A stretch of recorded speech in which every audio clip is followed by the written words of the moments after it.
जननी जन्मभूमिश्च स्वर्गादपि गरीयसी, यानी माता और मातृभूमि स्वर्ग से भी महान होती हैं। और इन दोनों की रक्षा के लिए दो क्षेत्रों के लोगों का एक अनुकरणीय स्थान और प्रयास होता है। एक सैनिक जो देश की रक्षा के लिए अपने प्राणों की आहुति देकर हमारे देश की सेवा करते हैं, और दूसरे संत जो अपने विचारों से, अपने भाव अभिव्यक्ति से और अपने प्रेरित मार्गदर्शन और सत्संग से समाज को सही दिशा और दिशा प्रदान करते हैं। ऐसे ही महान संत स्वामी अवधेशानंद जी महाराज हमारे साथ हैं। स्वामी जी, लोकसभा टीवी की तरफ से बहुत स्वागत आपका। आज की इस इंटरव्यू की शुरुआत अगर मैं सबसे पहले करूं तो वेद जो हमारे भारत का महान ग्रंथ हैं, जिनके माध्यम से सारी शिक्षाएं समाज को हम समाहित कर सकते हैं, ऐसे वेद मंत्र समाज को शिक्षित करने में कितना महत्वपूर्ण स्थान रखते हैं, क्या कहेंगे आप? वेद आदि ज्ञान है, जीव जगत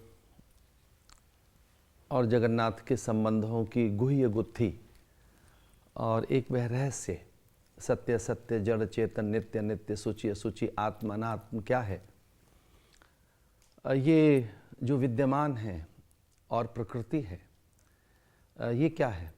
तो वेद सत्य को उद्घाटित करने वाला ज्ञान है, यथार्थ को प्रकाशित करने वाला ज्ञान है। जीवन की जो वास्तविकताएं, उनका प्रत्यालोचन वेद कराता है।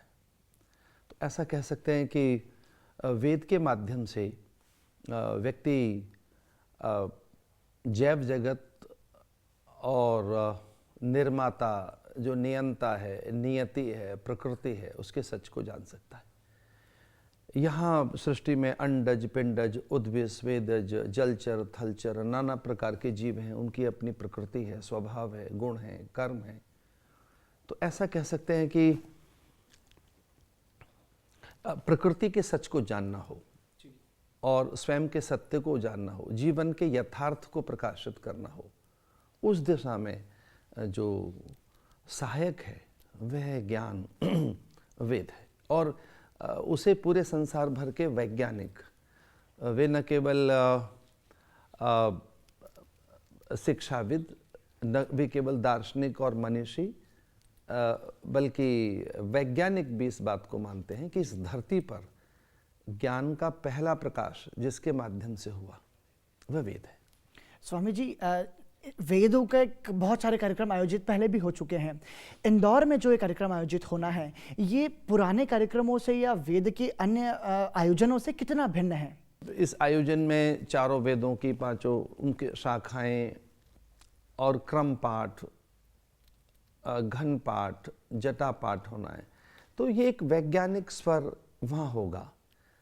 एक इस प्रकार का प्रयोग है जो बड़ा अनुपम, उदात्त, अनूठा और अद्वितीय प्रयोग है कि जिसमें सारी शाखाओं को समाविष्ट किया गया है और उसके अधिकारी विद्वान उसका सस्वर पारायण करेंगे। चूँकि वेद स्वर वैज्ञानिक स्वर है, वेद का ही स्वर एक ऐसा स्वर है जो प्रत्येक प्राणी के अंतःकरण को आकर्षित करता है। वह न केवल मनुष्य के अंतःकरण को आकर्षित करता है, वह पर्जन्यों को ही प्रभावित करता है। दूर अंतरिक्ष में जो निहारिका और नक्षत्र हैं, उनकी गति को भी वह प्रभावित करता है। तो यहाँ जो पाठ होगा वह लोक कल्याण के लिए है, और इस दृष्टि से कि मानवीय चेतना में उद्धार हो, मन बुद्धि चेतना में प्रकाश हो और इस विद्या का संरक्षण हो। चूँकि ये आद्य विद्या है, तो इस विद्या के संरक्षण और संवर्धन के दिशा में ये प्रयास है और जन सामान्य को ये बताया जाए कि वेद वह स्वर है, वेद एक ऐसा ज्ञान है जिससे मन बुद्धि चित्त चेतना, गति मति, गुण धर्म, प्रकृति में एकता स्थापित की जा सकती है। तो जो एक इससे वैचारिक पावित्र, भाव सुचिता, चिंतन की शुद्धता, चरित्र की उच्चता, आचरण की पारदर्शिता पैदा हो, इस दृष्टि से यह कार्यक्रम है। मूलतः लोक चेतना में स्वास्थ्य आए, वैचारिक स्वास्थ्य, मानसिक सबलता, चित्त की पवित्रता और अकर्मण्यता जो दिखाई दे रही है, तो इसके मूल में मनुष्य के भीतर पराक्रम, पौरुष, भक्ति और आध्यात्मिक संस्कारों को जगाने के साथ साथ वेद अत्यंत प्राचीन विद्या है उसके प्रति जागरूकता भी इसका एक निमित्त है। ठीक है, हम देख रहे हैं आज के दौर में पाश्चात्य संस्कृति का अंधानुकरण सर्वाधिक हो रहा है। हमारे देश की युवा पीढ़ी जो है कहीं ना कहीं भारतीयता, आध्यात्मिकता, सत्संग और संस्कार की जो हम बात करते हैं उनसे कहीं ना कहीं दूर होती जा रही है। तो आप मानते हैं ऐसे आयोजनों के माध्यम से हम समाज को एक सही दिशा प्रदान कर सकते हैं? हाँ, ये बात कही जा सकती है कि जो पश्चिम की संस्कृति है वह पदार्थ की प्रियता पैदा करती है, बाजार का आकर्षण पैदा करती है। क्योंकि पश्चिम पूरे संसार को बाजार मानता है। पश्चिम की दृष्टि में विश्व एक बाजार है और भारत की दृष्टि में विश्व एक परिवार है, वसुधैव कुटुंबकम। तो जब कभी पश्चिम ने देखा पूरे विश्व को तो लाभ की दृष्टि से देखा, बाजार की दृष्टि से देखा, पदार्थ और वस्तु की दृष्टि से देखा। तो जो पश्चिम की दृष्टि है वो भोगवाद की दृष्टि है, बाजारवाद की दृष्टि है, क्योंकि वो पूरे संसार में बाजार ढूंढता रहा है और उस दृष्टि से वो अपने बाजारवाद के विस्तार के साथ ही उसने औपनिवेशवाद विस्तार किया है, उसने साम्राज्यवाद का विस्तार किया है। उसके मूल में पूरे धरा पर प्रभुत्व और एक प्रकार से ये उसकी प्रकृति है कि पूरी धरा का आधिपत्य उसके हाथ कैसे लगे जी। जबकि भारत ने ऐसा नहीं चाहा। भारत के लिए पूरा विश्व कुटुंब है। हमने गीत गाए सर्वे भवन्तु सुखिनः, न केवल इस धरा के लिए, लोका समस्ता सुखिनो भवन्तु। हम केवल इस धरती के प्राणियों के हित के लिए चिंतन करने वाले हमारे विचार नहीं है। लोका समस्ता सुखिनो भवन्तु, आत्मवत् सर्वभूतेषु सर्वभूत हिते रता। तो जो पश्चिम का आकर्षण है युवा मन में वो बड़ा स्वाभाविक है, लेकिन वो मिथक टूटा है। जो युवा यहाँ से अभियांत्रिकी, चिकित्सा, मनोविज्ञान अथवा अन्य विद्याओं को प्राप्त कर पश्चिम गया है, वहाँ के भोजन को उसने नकार दिया जी। वहाँ की जीवन शैली उसे बहुत आकर्षित नहीं करती है, क्योंकि वो वैज्ञानिक नहीं है, वो बहुत उत्साहवर्धक नहीं है। सच तो यह है कि बड़ी एकांगी है जी। और वो बड़ी सतही है, वो केवल एक ऐन्द्रिक उन्माद है। और हमारी संस्कृति व्यक्ति के स्वभाव की ओर लाती है, अपनी ओर, अपने अस्तित्व की ओर, अपनी सत्ता की ओर, अपने मूल की ओर। तो मूलतः है इस आयोजन का एक भाव ये भी है कि हम युवाओं में अपनी संस्कृति के प्रति आकर्षण जगाएं और उसकी संवेदनाओं में एक प्रकार का ये प्रभाव पैदा करें कि जो पश्चिम का अनुकरण है जी। वो बड़ा सतही है। उससे न तो मानसिक स्वास्थ्य पैदा होगा, न वह शरीर में आकर्षण पैदा कर सकेगा, न वह पूरे लक्ष्य की सिद्धि के लिए सहायक है। और हाँ, परिवार का विखंडन है, उसकी मूल जो भावना है। दरअसल में पश्चिम की भावना में परिवार है ही नहीं, वह माता पिता के लिए आदर नहीं है। जबकि मेरा वेद पहला देवता माँ और पिता को बताता है। वेद के अनुसार अगर कोई पहला देवता है तो माँ है, मातृदेवो भव, पितृदेवो भव, आचार्य देवो भव। तो ये बहुत अच्छी बात कही। हम इस आयोजन से युवा मन में, तरुण और तरुणियों के मन में, किशोर किशोरियों के मन में अथवा भारतीय मनमानस में उस संस्कार को भी प्रखर मुखर कर सकेंगे जो कहीं पश्चिम की ओर हमें खींच रहा है। स्वामी जी, सत्संग अपने आप में ही पूरा शब्द है जिसके साथ से ही आपको सही दिशा और दशा मिलती है। वेद का जो महत्व है और इस आयोजन का जो महत्व है, इसको हम दर्शकों के लिहाज से कैसे समझें कि वो इस कार्यक्रम में जरूर आए, तो क्यों आए, उनको हम कैसे समझा सकते हैं, खासकर इस आयोजन की अगर हम बात करें, वेदों के कार्यक्रम की? देखिए, मनुष्य की अगर कोई पहली सामर्थ्य है तो वो संकल्प है, विचार है, विचारणा, संकल्पना, सृजना, रचना, धर्मिता। तो इस आयोजन का अर्थ एक ये भी है कि संकल्प पवित्र हो, सबल हो, वो बहुत सामर्थ्यवान हो, वो आपको बहुत ऊर्जा, ओज, विभूति और सामर्थ्य के साथ जोड़े। तो वेद ये कहता है, तन में मना शिव संकल्प मस्तु, मनुष्य तेरा संकल्प पवित्र बने। जी। तो इस माध्यम से हम शायद ये भी बताना चाहते हैं कि व्यक्ति के भीतर में जो उसकी बड़ी सामर्थ्य संकल्प की, वो जगह। तो व्यक्ति के पास कोई बहुत बड़ी सामर्थ्य है तो संकल्प की है, विचार की है, सोच की है, रचना की है, सृजन की है, कल्पना की है, स्मृति की है। तो इससे व्यक्ति की संकल्प शक्ति जगे और वो पवित्र सोच सके, क्योंकि हम कुछ और नहीं है, अपने संकल्प का परिणाम है।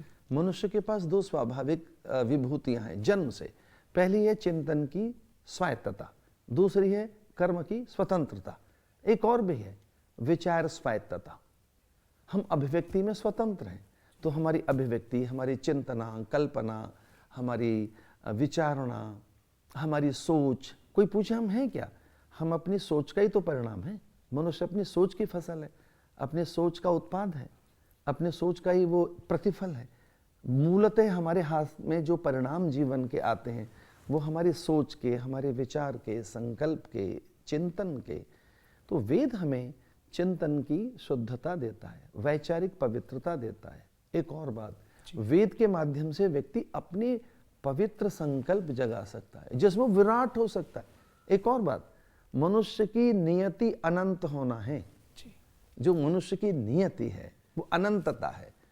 तो अपनी अनंतता को अर्जित कर सके, अपने ब्रह्मत्व को, अपने सत्य को, वह अपने स्वभाव तक पहुंच सके, उस दिशा में अगर कोई बहुत सहायक है तो वो वेद है, जिसका पहला ही मंत्र ऋग्वेद का अग्नि की बात कहता है। जी, हमारा जो आद्य वेद है, जो प्रथम वेद है, वो ऋग्वेद है।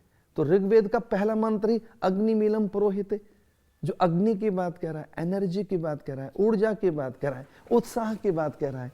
वो कहता है सकारात्मक सोच रखो, विधेयक चिंतन रखो। आप में क्या नहीं है? आप इतनी ऊर्जावान है जितनी ऊर्जा ईश्वर में है।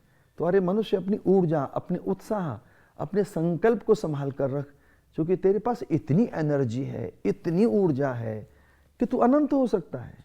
ब्रह्मविद ब्रह्मैव भवति, तू ईश्वर हो सकता है, तू देव हो सकता है। तो जो मनुष्य की नियति है, परम होना, पूर्ण होना, वो नियति, उस प्रकार का उसका जो फल है, जो मनुष्य की सिद्धि है, जो मनुष्य के परिणाम हैं, वो वेद ज्ञान से आते हैं। और ये वैदिक ज्ञान प्रत्येक प्राणी के हित के लिए है। ये केवल एक जाति, एक मत पंथ संप्रदाय और एक ही प्रकार के समुदाय के लिए नहीं है, ये सबके लिए है, क्योंकि ये वैज्ञानिक स्वर है। तो मैं ऐसा कह सकता हूं कि व्यक्ति अपने ऊर्जा, विभूति, अपने होने के सच को और अपनी पूरी सामर्थ्य को समझ सके, उस दृष्टि से वेद है। और इसे जब व्यक्ति के भीतर का अनुशासन पैदा होगा, जब व्यक्ति समर्थ होगा, तो परिवार भी अच्छा बनेगा। क्योंकि परिवार की एक इकाई मनुष्य है। तो एक मनुष्य के भीतर में अगर ऐन्द्रिक पावित्र आया, वैचारिक संतुलन आया, वो कहीं प्राकृतिक नियमों के निर्वहन करने के लिए वो कहीं प्रतिबद्ध हो सका, तो हम एक अच्छा व्यक्ति बनाएंगे। व्यक्ति से परिवार बनता है, परिवार से समाज बनता है, समाज से राष्ट्र बनता है, और कोई एक राष्ट्र पूरे विश्व को प्रभावित करता है। तो कभी हम जगत गुरु थे, वो तो आज भी हैं। ऐसा नहीं है कि हम थे और आज नहीं है। केवल हम अगर कभी जगत गुरु थे तो भौगोलिकता के कारण नहीं, अपने रत्नों के कारण नहीं। कदाचित हम इस कारण भी जगत गुरु नहीं थे कि हमारे पास में कोई बहुमूल्य संपदा थी। अगर हम जगत गुरु थे तो वैदिक ज्ञान के कारण थे। वो हमारे तक्षशिला रहा हो, हमारा विश्वविद्यालय का परिसर, अथवा वो पाटलिपुत्र रहा हो। और आज भी प्रमाण मिलते हैं कि गांव-गांव में संस्कृत की पाठशालाएं थी जहां वेद का ज्ञान दिया जाता। स्वामी जी, संत वो होते हैं जिनके शब्द, जब शब्द कंठ से निकलते हैं तो वो मंत्र बनते हैं, और उन मंत्रों को उनके अनुयायी और भक्त आत्मसात करके अपने जीवन का मार्ग प्रशस्त करते हैं। तो आपके माध्यम से तमाम सारे दर्शक हमें देख रहे हैं। मैं आपसे आग्रह करूंगा कि ये जो आयोजन होना है, आप इंदौर में ये जो होना है, तो आप अपने माध्यम से एक आमंत्रण हमारे सभी दर्शकों को दें, तो उसका एक अलग ही प्रभाव पड़ेगा। मैं बहुत ही आनंदित हूँ ये बात कहते हुए। अहिल्याबाई होलकर के स्मरण के साथ, उनके पुण्य स्मरण के साथ, उनकी पुण्य स्मृति में, चूँकि वो अत्यंत सुशासन की पक्षधर थी, वो एक आध्यात्मिक चेतना थी, जहाँ एक परिवार के मांगल्य की, समाज के कल्याण की, लोकोद्धार की, राष्ट्र के समग्र विकास की अगर कहीं चिंतना रही है तो अहिल्याबाई के पास रही है। उस अहिल्याबाई का स्वप्न साकार हो, इस देश की गौरव लोकसभा की अध्यक्षा, अत्यंत आदरणीय माननीय सौम्या ताई सुमित्रा महाजन जी, जो हम सबकी एक तरह से वो आदर्श हैं देश में। उनका उनका स्वभावशील चरित्र, उनके आचरण सर्वथा मांगलिक रहें। तो लोकसभा की अध्यक्षा आदरणीय सुमित्रा महाजन जी का ये स्वप्न है, उनके सहयोगियों का स्वप्न है। ये मुझे लगता है कि केवल एक इंदौर का आयोजन जैसा है, पर ऐसा नहीं है। ये इंदौर में हो रहा है, पर ये विश्व के कल्याण के लिए, ये लोक मंगल के लिए, ये मुझे लगता है भारत के भाग्य के कपाट खोलने के लिए है, उस भाग्य के जिसमें हम देश को जगत गुरु बनाना चाहते हैं। मैं आमंत्रित करता हूँ आप सबको, विशेषकर सुधीजनों को, विद्वानों को, आचार्यों को, मुनियों को, उन जिज्ञासु मुमुक्षुओं को जो जानते हैं कि वेद क्या है। इसलिए मेरा बहुत आमंत्रण है आप सबके लिए कि इस अद्भुत, ऐतिहासिक और अत्यंत कल्याणकारी आयोजन में एक बार आप आएँ। आप पाएंगे कि आपके अंतःकरण में एक आनंद, ऊर्जा, उल्लास और अत्यंत पावित्र पैदा हुआ है। और एक और भी सच है कि आप जो करना चाहते हैं उसके लिए एक बड़ी सामर्थ्य आप यहाँ से अर्जित कर सकते हैं। आप पाएंगे कि एक परिवर्तन सा आपके आसपास पैदा हो रहा है, एक जीवन में रूपांतरण के लिए ये आयोजन है, और बड़े इसके अच्छे परिणाम आएंगे जो धरती पर बड़ा प्रभाव पैदा करेंगे। तो मैं बहुत बहुत आमंत्रण दे रहा हूँ, आप सबको बधाई, शुभकामनाएं। स्वामी जी बहुत बहुत धन्यवाद हमसे बात करने के लिए और लोकसभा टीवी के लिए अपना अमूल्य समय निकालने के लिए। तो ये थे स्वामी अवधेशानंद गिरी जी महाराज, जिन्होंने वेदों के माध्यम से एक संकल्प लिया है तमाम सारे समाज को और तमाम सभी लोगों को सही दिशा और दशा प्रदान करने का। और हम उम्मीद करते हैं कि 5 से 7 फरवरी को इंदौर में होने वाले इस अनूठे आयोजन में तमाम सभी दर्शक, आप सभी सम्मिलित होंगे और अपने जीवन को सही दिशा और दशा प्रदान करने के लिए सार्थक शुरू करेंगे और एक पहला कदम उस और अग्रसर करेंगे। लोकसभा टीवी में फिलहाल इतना ही। मुझे दीजिए इजाजत। नमस्कार।